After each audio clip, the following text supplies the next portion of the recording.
تو یہ صوفیہ اکرام اولیاء کو اللہ درجے دینے کے لیے ساعتیں عطا فرمائی کہ لوگ ان کا نام لیتے ہیں، کیا لیتے ہیں کہ یا فلاں کی وجہ سے اللہ نے میرے پر فلاں آسانی کر دی.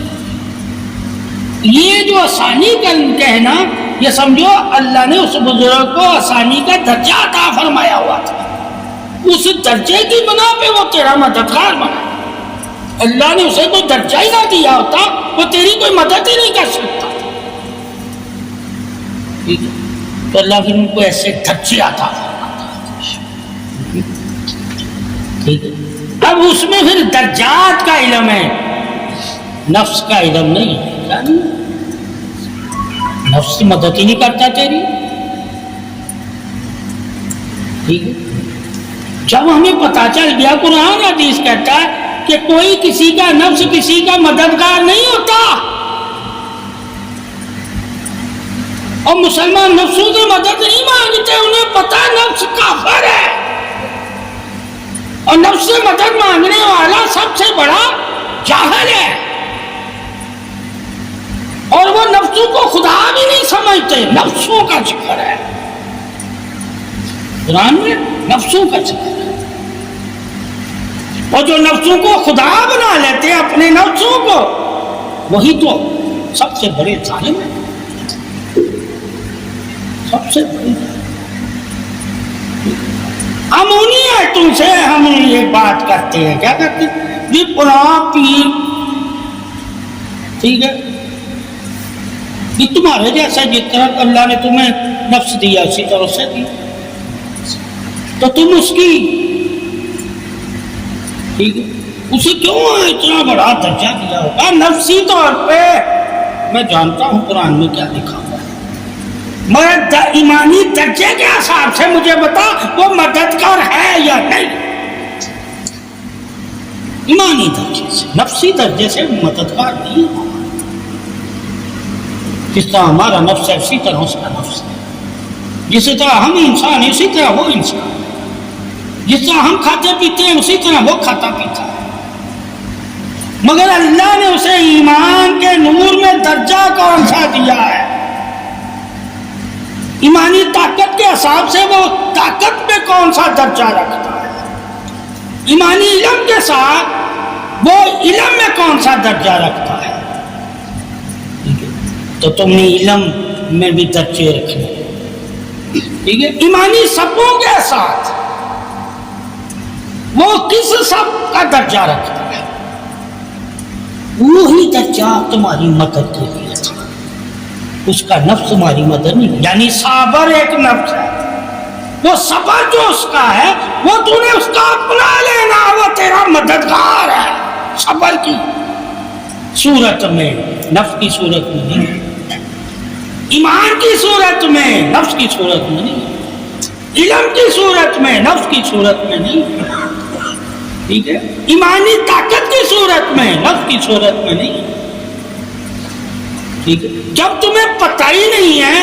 کہ کون سے درجے میں کیا مقام اللہ کس کو عطا کر دیتا، وہ عطا کرنے کا اللہ کا مقصد کیا تھا، ظاہری عطاؤں کا تم نے علم لے لیا کہ ظاہر جو اللہ ہمیں دیتا ہے کیوں دیتا ہے؟ کسی کی مدد کے لیے آزمانا آتا ہے ہمیں دیتے. اور باطنی جو اللہ ہمیں دیتا ہے درجات، وہ کیوں دیتا ہے؟ کہا میں اس میں بھی آزمانا کہ تم اس علم کو بھی لوگوں کو دیتے ہو، اس علم سے بھی لوگوں کی مدد کرتے ہو یا نہیں، اس طاقت سے بھی کسی کے کام آتے ہو یا نہیں. ظاہری طاقت سے تو کافر بھی، منافق بھی، مشرک بھی سارے ایمان رکھتے ہیں، مگر جو اللہ نے روح کو ایمانی طاقت دی ہوتی ہے، روحانی طاقت دی ہوتی ہے، اس اور اسمی طاقت دی جو ہوتی ہے، ان طاقتوں میں بھی تمہارا ایمان ہونا چاہیے. جب وہ ایمان تمہارا ہوگا تو تم جان جاؤ گے کہ صوفیہ اکرام اور مومن اور عالم دین اور محدث ہمارے کیوں مددگار ہیں، کیوں مددگار، اور کیوں ہم کہتے ہیں کہ انہیں کی مدد کی وجہ سے ہم کامیاب ہیں. اگر وہ ہماری مدد نہ کرے تو ہم کامیاب نہیں ہو سکتے، روحانی طور پر اور جسمانی طور پر بھی ہم کامیاب ہونے کے لیے نفس کو ہی کہتے ہیں کہ ہمارے جسم نہ ہو تو ہم جسم سے جسم کی مدد کیسے کریں؟ اللہ نے جسمانی طاقت سے بھی کام لینے کا حکم دیا، ایمانی طاقت سے بھی کام لینے کا حکم دیا۔ جب دونوں طاقتوں کا علم ہوگا تو ہم جانیں گے ایمانی طاقت غائبانہ طاقت ہے اور جسمانی طاقت ظاہر طاقت ہے، جتنی ہے اتنی تم کسی کی مدد کر سکتے ہو، مگر ایمانی طاقت جو غائبانہ ہے اس میں اللہ کہتا ہے میں مدد کرتا ہوں، ٹھیک ہے، اور عزت تو پا جاتا ہے، ٹھیک ہے۔ عزت انسان مومن یا ولی پاتا ہے اور مدد اللہ کر رہا ہوتا ہے غائبانہ، اور عزت ولی کو مل رہی ہوتی ہے۔ لوگ کہتے ہیں یا فلاں بزرگ کی وجہ سے میری مدد ہوئی تھی، اللہ کہتا ہوں میں ہی تو کر رہا ہوں، ٹھیک ہے، کیوں کر رہا ہوں؟ تاکہ میرے دوستوں کا لوگ نام میرے دوستوں کا نام، میں اپنے دوستوں کا نام اوپر لانا چاہتا ہوں، ظاہر میں بھی اور باطن میں بھی۔ اس وجہ سے مدد ہوتی ہے ہماری اولیاء کے ناموں سے۔ کرتا اللہ ہی مدد ہے، مگر اس کے مدد کرنے کی حقیقت کیا ہے کہ اللہ تعالیٰ ان کو اس مدد سے ان کا نام زندہ رکھنا چاہتا ہے۔ یہ اللہ کی چاہت ہے کہ اپنے دوستوں کو ہمیشہ زندہ رکھنا چاہتا ہے، ٹھیک ہے۔ اس وجہ سے انسان کو معلوم ہونا چاہیے ظاہر باطن اور درجات کیا ہے، درجات کا علم کہ فلاں کو فلاں درجہ دے کے اللہ نے فلاں کے لیے مددگار بنا دیا، مگر بنانے والا بھی اللہ ہے، درجہ دینے والا بھی اللہ ہے، تعریف اللہ کی ہی ہے، مگر پھر اپنی تعریف سے اللہ اپنے دوست کو بھی تعریف والا بنا دیتا ہے۔ جب وہ اپنی تعریف سے اپنے دوست کو تعریف والا بناتا ہے تو ثابت ہوا کہ مدد اللہ کی تعریف ہے۔ جب اللہ مدد میں سب تعریفوں سے بڑھ کر ہے تو اپنے دوست کے ذریعے جب مدد کرتا ہے تو دوست کو بھی مدد کی تعریف میں شامل کر لیتا ہے۔ ایک ہے اللہ ہونا، ایک ہے تعریف والا ہونا، ان میں شامل ہونا۔ یہ اولیاء اللہ، یہ انبیاء، یہ صحابہ کرام، یہ مومن، یہ ان میں تعریف میں شامل ہونے والے خدا نہیں ہوتے، ٹھیک ہے، یہ شامل ہو جاتے تعریف والوں میں شامل۔ وہ تعریف میں وحدہ لا شریک ہے، یہ تعریف میں شامل ہے تعریف والوں کے ساتھ، ٹھیک ہے۔ پھر اللہ کہتا ہے میں ان کو انعام والوں میں شامل کر سکتا، شامل، انہیں شامل کرنے کے لیے درجے دے رہا ہے کہ تم بھی ان میں شامل ہو جاؤ، ٹھیک ہے۔ انہیں اللہ بنانے کے لیے درجے نہیں دے رہا کہ ان کو تو خدا مان، تاکہ ان کو تو میرا دوست مان لے، یہ میرے دوستوں میں شامل ہو گیا، اس لیے میں اس کے نام پہ غائبانہ مدد کرتا ہوں، ٹھیک ہے۔ ایک تو دوستوں میں شامل کرنے کے لیے اللہ عزت دے رہا ہے، ٹھیک ہے، اسے تھوڑی اللہ اس لیے عزت دے رہا ہے کہ یہ خدا بن جائے دنیا میں، میرا دوست بن جائے، اور پھر میرے دوست کی دوستی دیکھ لینا، یعنی رب کا۔ جب تو اللہ کے بندے کی دوستی کو جان جائے گا کہ اللہ کے بندے کی دوستی کون اس دوستی کا پاس رکھتا ہے، تو تو کہے گا اللہ اپنے بندے کی دوستی کا پاس رکھتا ہے، اس پاس رکھنے کی وجہ سے اللہ تیری مرادیں اپنے دوستوں کی وجہ سے پوری کر دیتا ہے۔ یہ وجہ ہے اس نے اپنی دوستی کا پاس رکھا اور اپنے دوست کی عزت رکھ دی۔ تو جب اللہ کسی دوست کی عزت رکھنا چاہتا ہے تو اس کے ذریعے وہ تمہاری مرادیں پوری کر دیتا ہے۔ تو جب تمہاری مرادیں پوری ہو جاتی ہے تو یقین کر لیں اللہ اس کی دوستی کا عزت کا پاسدار ہے۔ اور ایسے ہی لوگ اللہ کے دوست اور ایسے ہی بندے اللہ کے دوست ہوتے ہیں جن کی عزت کا پاسدار اللہ خود ہوتا ہے۔ تو ان کی عزت کی پاسداری کی وجہ سے اللہ تمہاری مرادیں پوری کرتا ہے تاکہ تمہاری نظروں میں وہ عزت والا بس، ٹھیک ہے۔ تو یہ طریقہ شرع میں اور ہے، اور ہم جو طریقے سے مدے مانگتے ہیں یہ اور طریقہ ہے کیا، ٹھیک ہے۔ اللہ ان کے ناموں سے ہماری جو مدد کرتا ہے ان کی نام کی عزت رکھنے کے لیے کرتا ہے،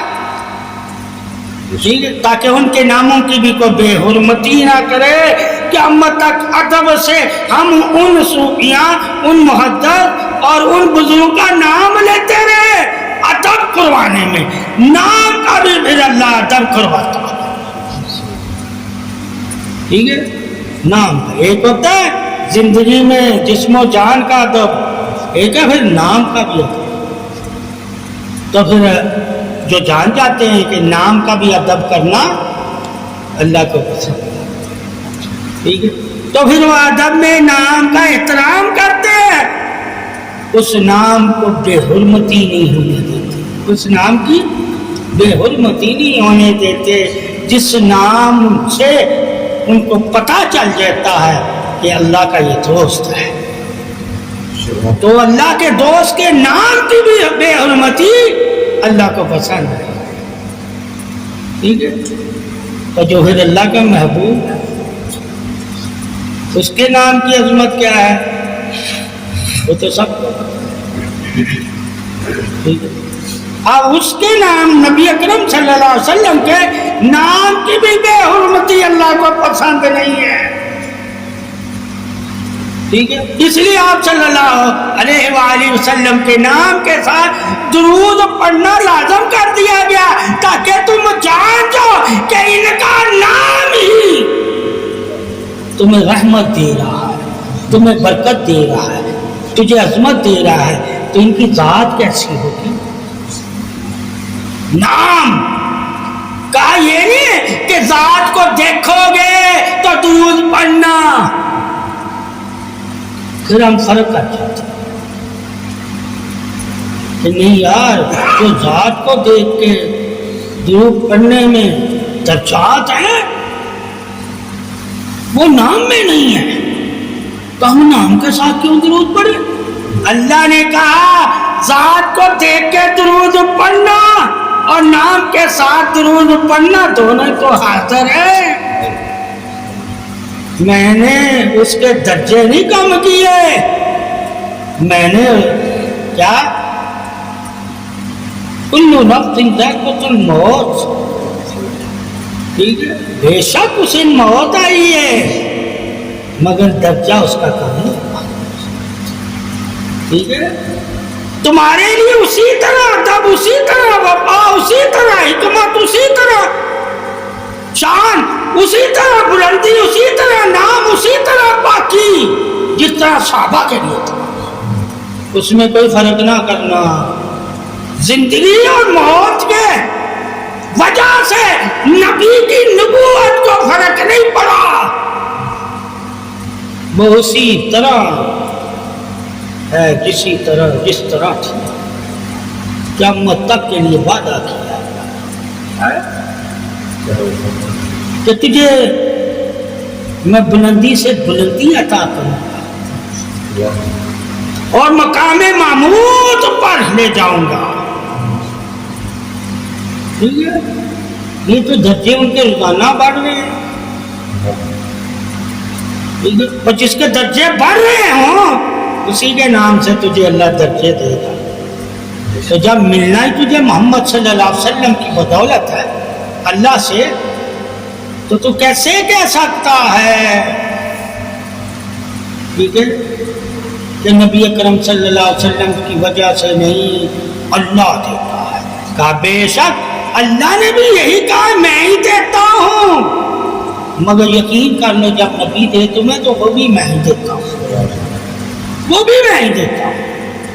تاکہ تم نبی سے مانگنے میں لینے میں کہیں نبوت اور وحدت نہ لے آنا، ٹھیک ہے، کہیں شرک کا فتویٰ نہ لگا، ٹھیک ہے، کہ نبی سے مانگنا علی سے مانگنا شرک ہے، ٹھیک ہے، کہاں میں ہی دے رہا ہوں اگر وہ دے رہے ہیں، دینے میں اس نے فرق نہیں رکھا، کیا نہیں رکھا، اللہ کے نبی کا دینا بھی اور علی مولا مشکل کشا کا دینا بھی، اللہ نے کہا جب تمہیں نبی دے تو یقین کرنا میں دے رہا ہوں، نبی کا ہاتھ میرا ہاتھ ہے، اور جب علی دے تو یقین کرنا نبی بھی دے رہا ہے، اللہ بھی دے رہا ہے، نبی کا ہاتھ بھی علی کا ہے اور اللہ کا ہاتھ بھی علی کا ہے، یہ ہاتھ بھی ایسا ہے، ٹھیک ہے،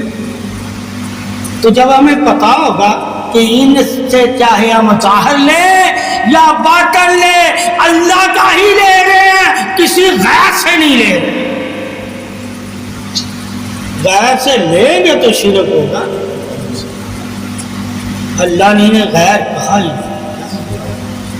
ان کے ہاتھوں کو اپنا ہاتھ کہا ہے۔ اب پہلے تلاش تو کرو، اگر اللہ نے علی کو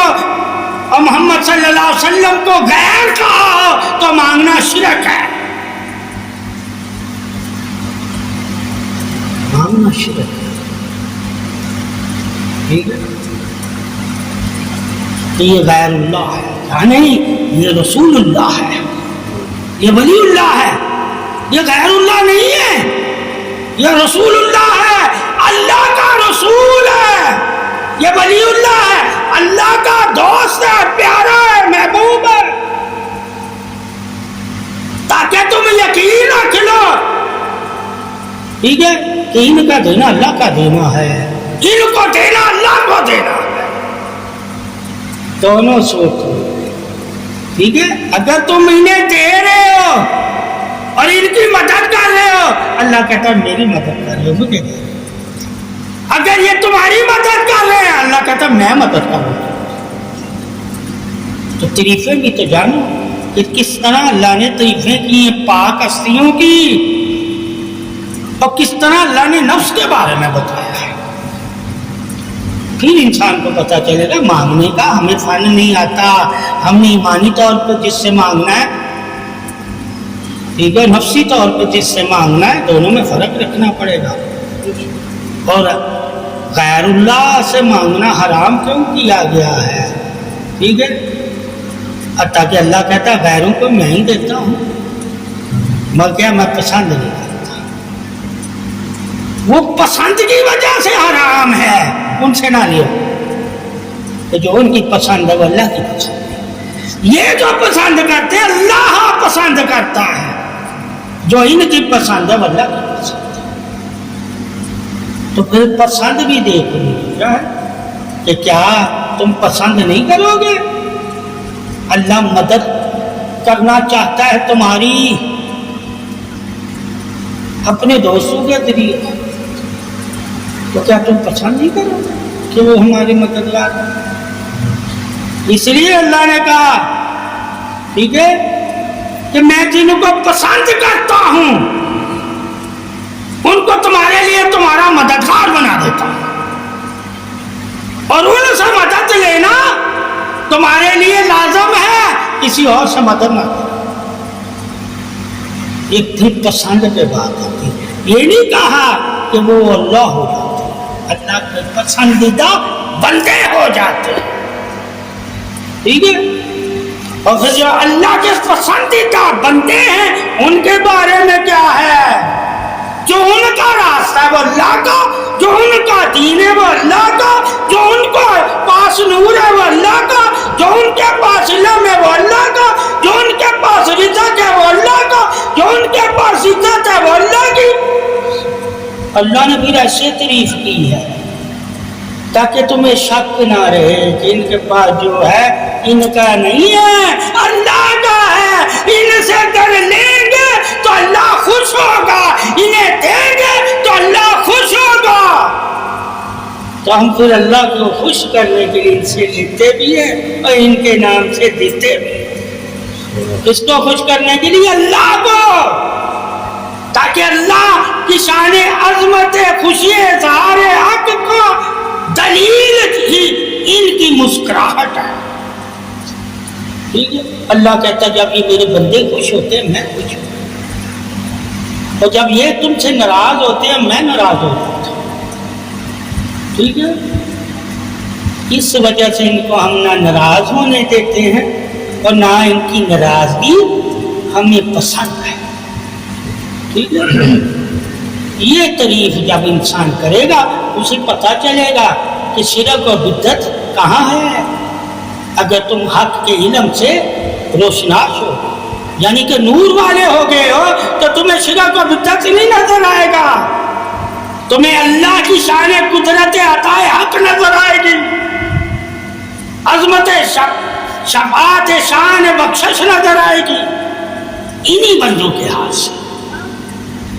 تجھے اللہ کا پاک رزق نظر آئے گا، انہی بندوں کے پاس سے۔ تو جب ہر چیز تجھے اللہ کی عظمت شان علم حق سے لے کر عظمت ایمان نور تک تجھے انہی بندوں کے پاس ملے گا، تو بندے اللہ نے کیوں رکھے ہوئے؟ اسی مقصد کے لیے کہ تو جب ڈھونڈنے نکلے تو تمہیں انہی سے لینا ہے، انہیں تلاش کر، تجھے جہاں مل جائے ٹھیک ہے ان سے لے، چاہے دعائیں ہی لے لے، ان کی دعائیں میں ضائع رائے گار نہیں ہونے دیتا، اور ان کی دعائیں میں قبول کرتا ہوں۔ سمجھ کے بندوں کی دعائیں اللہ قبول کرتا ہے تاکہ لوگ جان جائیں کہ اللہ دیتا ہے ان کی دعاؤں سے، یہ خود نہیں دے رہے ہوتے، کوئی ولی تمہیں خود نہیں دیتا، نہ خدا ہے اور نہ دے سکتا ہے، مگر اللہ نے کہا میں ان کی وجہ سے دیتا ہوں اور انہی کی وجہ سے میں لے بھی لیتا ہوں۔ ٹھیک ہے، پھر تمہیں شک ختم ہو جائے گا کہ اللہ دیتا ہے ان کی وجہ سے اور لیتا بھی ان کی وجہ سے۔ جب یہ ناراض ہو جاتے ہیں میں ناراض ہو جاتا ہوں، جب یہ خوش ہوتے ہیں میں خوش ہوتا ہوں۔ ٹھیک ہے، جب تیرے لیے اللہ سے میرے دوست کچھ مانگتے ہیں میں دے دیتا ہوں، تو دینے والا تو رب ہی ہے نا، مگر جو سعادت عظمت اللہ نے اپنے دوستوں کو دی ہے اس وجہ سے ہمیں عزت تو کرنی ہے نا، تعریف تو کرنی ہے نا، ان کی بیان، ان کی پاکی، ان کی عبادت، ان کا تقوی وہ تو کرنا ہے نا۔ ٹھیک ہے، اس لیے پھر جو اللہ والوں سے واقف ہو جاتا ہے وہ پھر اس عظمت حق کی وجہ سے، یعنی جو اللہ نے انہیں حق دیا ہوتا ہے وہ اس حق کے حقدار جب ہو کر حق بانٹتے ہیں تو ان کے ماننے والے ان کو سخی کہنے لگ جاتے ہیں، انہیں داتا کہنے لگ جاتے ہیں، ان کی تعریف کرنے لگ جاتے ہیں، اللہ کے ناموں کی تعریف کے ساتھ، توحید کے ساتھ نہیں۔ انہیں خدا نہیں مانتے، انہیں اللہ کی تعریف والے بندے مانتے۔ ٹھیک ہے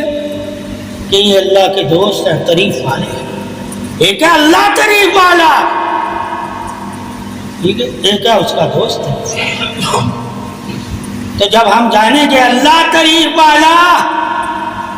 کیا کہتا ہے کہ میں نے اپنے دوستوں کو بھی تعریف سے نوازا، نور سے نوازا، علم سے نوازا، خراج صدقے سے نوازا، بے نیازی سے نوازا، ابو سے نوازا، درگزر سے نوازا، یہ اللہ نے اپنے اسموں سے اپنے دوستوں کو کیوں نوازا؟ تاکہ تم اس کا نام لیتے رہو، جس کا رب کا، کہ رب کے اسم ان کے ساتھ کام کرتے ہیں، اس لیے تو یہ اللہ کا دوست ہے۔ ٹھیک ہے، تو جہاں اللہ کا اسم کام کر رہا ہو وہاں یقین رکھ لینا، ٹھیک ہے، کہ اللہ کا کوئی دوست بیٹھا ہوگا۔ اللہ کا اسم اللہ کے دوستوں کے لیے ہے، وہ دوستوں کے ذریعے تمہاری مدد کرتا ہے، اور دوستوں کو مددگار کیوں بناتا ہے؟ اپنا اسم دے کے ان کو تمہارا مددگار بنا دیتا ہے، اپنا اسم دے کے۔ تو اس لیے اسم سے ہی پہچانا جاتا ہے دوست۔ یہ اصل تعریف ہے دوستی کی، وہ بے نیازی ہے دوستی، بے نیازی ہے دوستی، کہ دوست کو ڈر نہیں ہوتا دینے میں ڈر رتی برابر کہ میرا کیا ہوگا، وہ اپنا سوچتا ہی نہیں، ٹھیک ہے؟ وہی دوست ہے۔ جب دینے میں بندہ اپنا نہ سوچے، کہا میرے لیے اللہ ہی کافی ہے، تو سمجھ لینا ایسا اللہ کا بندہ واقعی اللہ کا دوست ہے۔ اس مقام پہ اللہ اپنے دوستوں کو، ٹھیک ہے، شان عظمت سے نواز دیتا ہے، ٹھیک ہے؟ تو پھر سب کچھ لٹا کے کہتے ہیں میرے لیے اللہ ہی یا اس کا رسول کیا ہے۔ یہ دونوں خوبیاں اللہ والوں میں پائی، اللہ کے دوستوں میں پائی جاتی ہیں، ٹھیک ہے؟ تو جب یہ دونوں خوبیوں کا اللہ کا دوست مالک و وارث ہو جائے تو پھر دوست کبھی غمگین نہیں ہوتا، غمگین۔ اس لیے اللہ نے کہا اِنَّ أَوْلِيَاءَ اللَّهِ لَا خَوْفٌ عَلَيْهِمْ وَلَا هُمْ يَحْزَنُونَ، کیونکہ وہ وارث ہو گیا میرے رسول کا، ٹھیک ہے، اور وہ مجھے ہی مانتا ہے کہ میں اس کے لیے کافی ہوں، ٹھیک ہے؟ تو اس مقام پہ جب بندہ پہنچ جاتا ہے پھر اس کے اندر کوئی میں نہیں رہتی، ساری میں لوگوں میں بانٹ کے، ٹھیک ہے، اللہ کو ہی اپنا دوست، اپنا ساتھ، اپنا مددگار سمجھتا، پھر وہ جان جاتا ہے، ٹھیک ہے، کہ اللہ کے خزانے کے دروازے بند ہی نہیں ہوتے، ٹھیک ہے، تو میں دولت رکھ کے کیا کروں گا، مجھے اللہ اپنے خزانوں سے دیتا رہے گا، میں بانٹتا رہوں گا۔ یہ اس کی تصور حق ہو جاتا ہے۔ جب جس کا ایمانی تصور ایسا ہوگا، ٹھیک ہے، وہی ایمان میں سب سے بڑے سلامتی